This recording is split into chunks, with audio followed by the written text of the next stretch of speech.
छात्र की आंखों में खुशी और संकल्प की चमक है, जैसे वह अपने शिक्षक के सामने खड़ा है, प्रार्थना की अपनी प्रतिबद्धता को अपनाने के लिए तैयार है। शिक्षक एक बुजुर्ग आदमी, जिनकी आंखों में विवेक और सौम्यता है, सराहना से सिर हिलाते हुए, हाथों से बात करते हुए इस संवाद का समापन करते हैं। कक्षा का दृश्य है जहां एक छात्र अपने शिक्षक के पास आता है।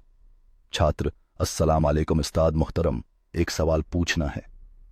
उस्ताद: वालेकुम अस्सलाम, जरूर बेटा, क्या पूछना चाहते हो?